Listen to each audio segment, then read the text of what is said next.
Ba't wala yung mga kumul-kumul yan? Nakakadaan na po kasi ng clearing. Sila Waray.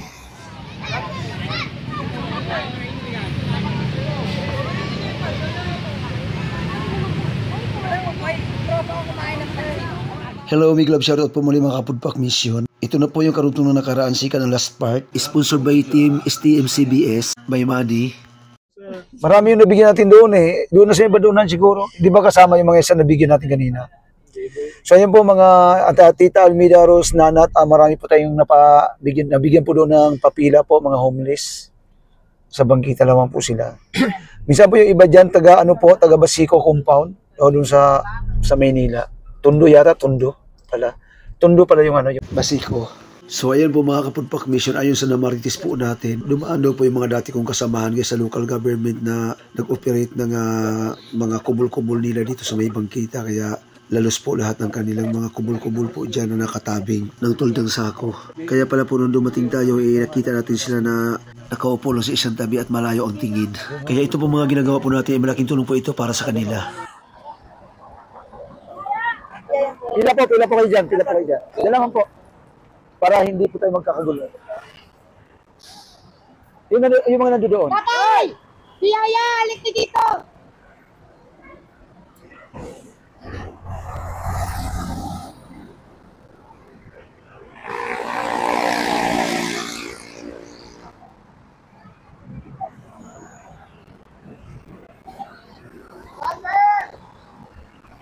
Tawagin mo kaka! Asan na po yung mga, ba't wala yung mga kumul-kumul yan? Nakakadaan na po kasi ng clearing. Sila Waray.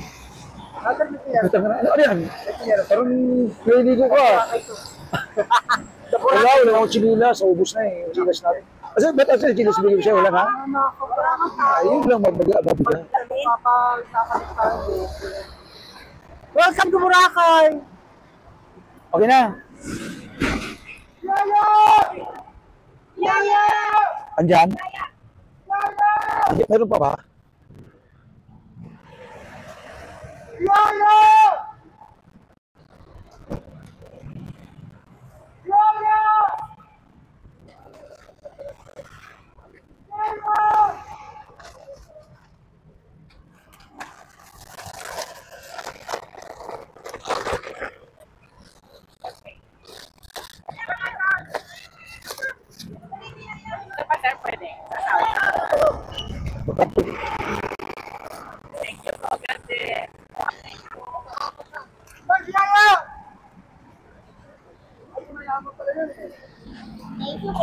Wala pang ano man.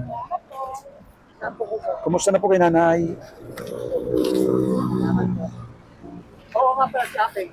Si Ate, kasama ni Ate. Asan yung yung kasama mo nung nanghingi ng damit sa akin? Asan na yun? Ay, sila ano? Yung babae? Yung babae? Oo, namatay ang asawa niya. Bakit? Yung lalaki namatay. Ano yung kinamatay? Ano, leukemia. Dati na may sakit talaga. Ito na naman nila. Ha? Ay bro, reply ito. Ikaw tayo, kumusta ka na tay? Anong sakit mo tay? Halika. Yaya. Sige niyo pa, meron pa. Kailangan ba by J6 kakalak sa'yo? Isa naman lang ng gamot. Wala na yung rapon, tinatrabaho na. Meron ka nga, may 50 ka dyan day? 50 pesos.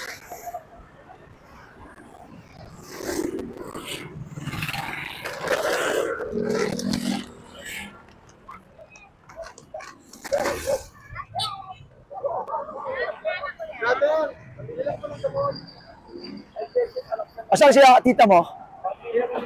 Ha? Rinig yan. Asan si tita mo? May ano ka dyan?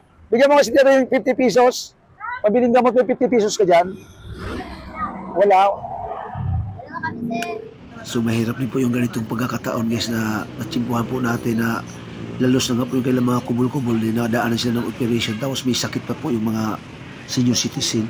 naglalambing po ng pambiling gamot, wala man naman tayong may abot. Pero sa susunod guys, sa pagtatabihan natin kahit tig 20 po para pag may humingi po ng pambiling gamot, meron tayong may abot man lang. So kita nyo naman po mga ka-mission, di ba? Sa tabing highway lang po sila nakatira. Kaya pag may dumarating po na bisita galing sa foreign country guys, ay bibisita po sa Malacanang, ay madadaanan po sila. So kung makita po sila na may kumul-kumul po dyan sa gilid ng highway, ay sure po tingnan yan para sa mga bisita po ng Malacanang. Kaya kailangan po silang i-operate at tanggalin. So ito pong ginagawa naman natin, hindi po para konsintihin sila na manatili sila dyan. Kumbaga, small will naman po ito ng pagtulong po natin sa kanila sa kahit mapapaanong paraan. Malibre mo lamang sila ng paminsan-minsan isang kainan, ganun hapunan. Lalo ngayon po na na-operate po sila at wala po silang kabahayan po dyan o kumul-kumul malamang na matutuluyan. Kaya malaking tulong po itong ginagawa po natin para sa kanila. Sana dumating din po ang panahon na mabigyan sila ng ating gobyerno na maayos na matutuluyan, maayos na tirahan, mapanuluyan para ang kanilang mga anak din ay magkaroon ng pagkakataon na makapag-aral at maging maayos ang kanilang buhay. Okay po mga ka-mission, lipat naman po tayo sa ibang lugar, Tita Almeida, dahil tapos na po tayo sa kanila at marami pa po tayong madadaanan po dyan guys na mga homeless din. Madami yan sila dito. So ayan mga ka-mission, kaya po pala wala yung kanilang mga kubul-kubul guys na nakatayo dyan sa may mga gilid na sakong tulda dahil kadadaan naman po sa kanila ng dati kong mga kasamahan po guys sa operation sa local government. So sila waray, nadaanan daw po sila na yung nakatayo yung kanilang mga kubul-kubul kaya pinagtatanggal po at nilinis. So ganoon po talaga dahil dati ko po rin po na trabaho yan. Naiintindihan ko rin naman po yung mga operatives dahil trabaho lang po nila yon napag-utusan. Pero sa totoo lamang po guys, may responsibility din po dapat dito sa mga ito na nandiyan sa bangkita yung ating gobyerno din po na sana magawa nila ng paraan ito mga ito mabigyan ng pabahay para mawala po sila sa kalye, diba guys? Bigyan sila ng mga maliliit na kapital guys para makapag-umpisa sa kanila ng kanilang mga negosyo na maliliit lang din. Kunyari mga kainan o kaya sari-sari store, kung ano pa man pwede mga mapagpuhunan po ng negosyo na maliliit.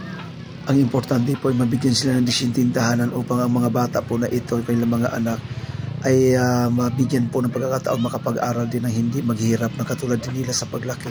Dahil edukasyon po talaga ang pinakasolusyon guys para mawala ang kahirapan po sa bansa po natin. Yung mga poverty po na ito ay mabawasan o mawala sila ng tuluyan. Ang problema naman po kasi inuubos ng ibang mga opisyalis ng ating gobyerno sa pangangurakot guys, di ba? Kaya yung iba bilyon-bilyon po ang ninakaw po nila, samantalang kung itong mga ito natulungan malamang ito sa pabahay at mabigyan ng puhunan, di sana hayahay din itong mga ito, hindi na una sana yung mga kababayan na sa kalye ng ninirahan or nagtatayo ng kubul-kubul dyan sa may gilid na maging eyesore sa mga dumadaan na bisita din ng ating bansa. Sana sa patuloy na investigasyon na ginagawa po natin ng ating gobyerno po ngayon guys ay maubos na yung mga corrupt na government official natin at patuloy na umangat na yung ating bansa at matulungan ng ating mga kababayan may hirap guys na ito na may iangat rin ang kailang buhay.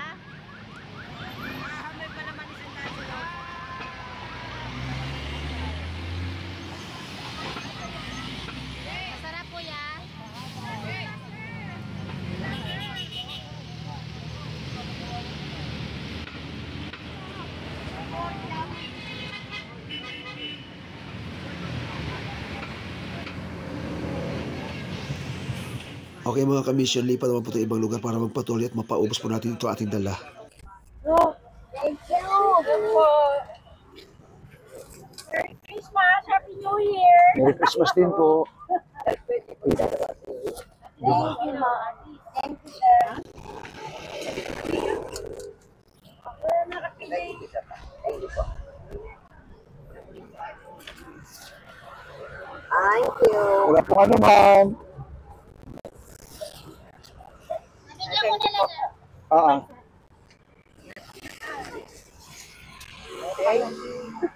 you, sir. Thank you po. Wala pong ano man.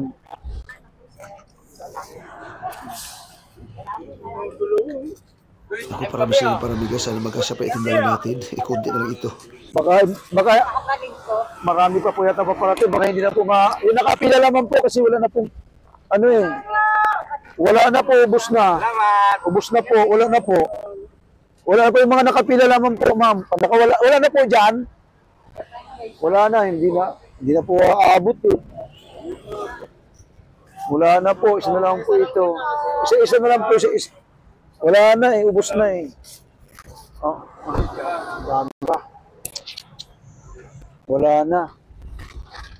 Yung isang alikasigas gusto pa humingi ng isa para daw sa asawa niya. Kaya sabi ko, sa mga nakapila na lang, baka po kasi hindi na magkasya.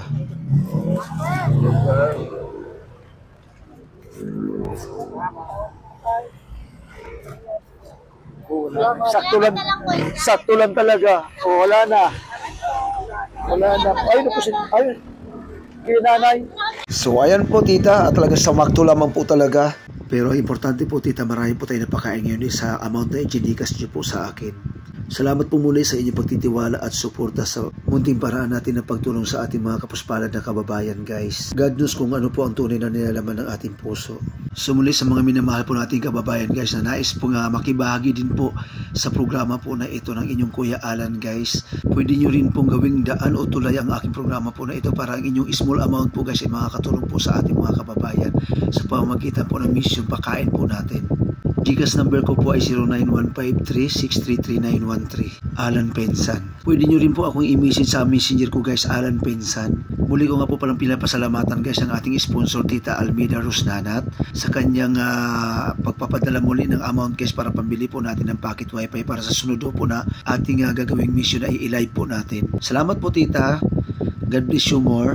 At muli shoutout po sa ating mga kaibigan guys, Kapugi Ors TV from Toronto, Canada. Sa kanilang mag-asawa kay Ma'am Mads, Juby Taguo ng Texas, USA, Ma'am Anjing Vlog ng Canada, kay Brother Good Karma Pinoy Gaber ng Amerika, Ma'am Lynn O ng Amerika, Sir Darin Dobson ng Canada, Miss Jardim, Miss Katis Journey, Brother Tony Boy TV, Bro Kapitan Broderick, Tita Rosario Chari Pamintuan or Tita Chari Hari, Tita Dada Official TV, Papa John TV, kay Lulu Tasyo Inong Tuba, kay Cute na Manny, at sa ating pong pinakabida, Tita Almeida Rosnanat ng Taiwan. Thank you so much, Tita. Hanggang sa muling pagmi-mission po, mga minamahal kong kababayan. Sana may mag-sponsor po uli sa atin para magtuloy-tuloy po ang ating pa-feeding food pack mission.